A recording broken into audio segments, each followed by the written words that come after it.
उपराष्ट्रपति जगदीप धनखड़ के अचानक इस्तीफे ने देश की सियासत में हलचल मचा दी है। धनखड़ ने 21 जुलाई को स्वास्थ्य कारणों का हवाला देते हुए अपने पद से इस्तीफा दे दिया, जिसके बाद विपक्षी नेताओं ने इसकी टाइमिंग और वजहों पर सवाल उठाए हैं। इस दौरान विपक्षी नेताओं ने क्या कुछ कहा, सुनिए। देखिए, उपराष्ट्रपति का इस्तीफा अचानक है और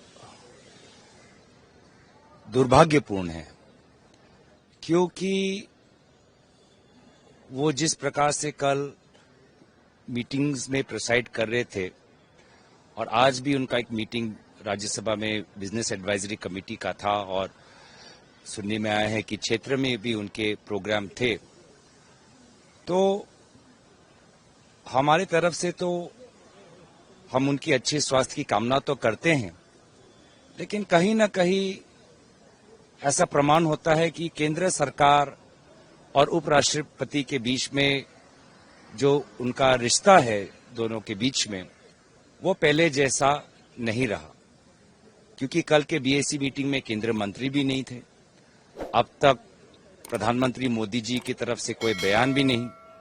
केंद्र सरकार हमको ये नहीं बता पा रही कि किस प्रकार से देश आगे बढ़ेगा अगले उपराष्ट्रपति के संदर्भ में।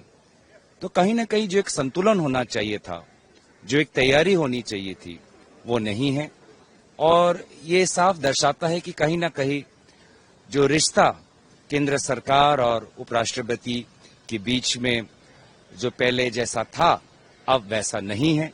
और इसीलिए जहां हम उपराष्ट्रपति के अच्छे स्वास्थ्य की कामना करते हैं, वहीं हम केंद्र सरकार से स्पष्टीकरण मांगते हैं कि क्या उनको पहले सूचना थी कि उपराष्ट्रपति अपने स्वास्थ्य के कारण इस्तीफा देने वाले थे, और अगर सूचना नहीं थी तो इस प्रकार का असमंजस क्यों, ये हम जानना चाहते हैं।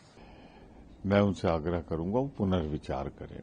वो संसदीय ज्ञान के धनी थे और कृषक आंदोलन और किसानों की आवाज उठाने वाले थे। ये संसदीय इतिहास का काला दिन है जब एक उपराष्ट्रपति जी अपना कार्यकाल पूरा नहीं कर पा रहे हैं। मैं उनसे पुनर्विचार का आग्रह करता हूं। इसमें हमारी अधिकृत लाइन वही है जो श्री जयराम रमेश जी ने, जो हमारे मुख्य सचेतक हैं, उन्होंने लिया है। मैं उसी का समर्थन करता हूं। देखिए, कारण उन्हीं को मालूम, उससे कुछ हमारा लेना देना नहीं। सरकार जाने और उन्हों जाने, तो इसमें हमारा कोई कहने का मकसद ही नहीं है, क्योंकि ये उनकी इच्छा है और गवर्नमेंट की इच्छा है कि उनको स्वीकार करना नहीं करना, वो सब उनकी बात है, हमारा कोई इससे वास्ता नहीं। So I just say that it comes as a huge surprise and shock that despite his ill health, we remember him conducting the parliamentary proceedings when there was a health scare with regards to his heart and he had undergone a surgery. At that time too, he was back in the chair and he was conducting the proceedings of the House. So this doesn't somehow ring true simply because he was very actively conducting the parliamentary proceedings yesterday. What was the sudden reason for his decision to cite health and step down? And this probably is the first time in history that a vice president has resigned in such a shocking manner.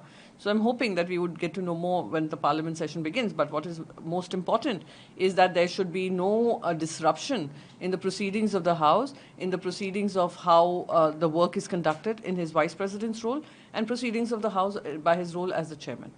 इस्तीफे की बात है, तो जो हम लोगों को जानकारी मिली है स्वास्थ्य को लेकर के, तो इसमें हम लोग क्या बोल सकते हैं? किसी का व्यक्तिगत फैसला है और स्वास्थ्य को लेकर के है, तो क्या राजनीति के मायने निकालें इसमें। लेकिन उससे महत्वपूर्ण ये है कि भारतीय जनता पार्टी किसी को वोट नहीं डालने देना चाहती।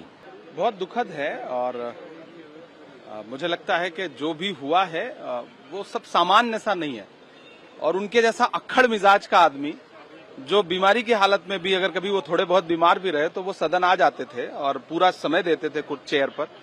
उनका ये कहते हुए कि स्वास्थ्य कारणों की वजह से इस्तीफा दे रहे हैं, मुझे सब सामान्य नहीं लग रहा है। और कम से कम सरकार को इस पर बोलना चाहिए। सरकार बिल्कुल चुप है और ये चुप्पी जो है वो दर्शाती है कि सब कुछ सामान्य नहीं है।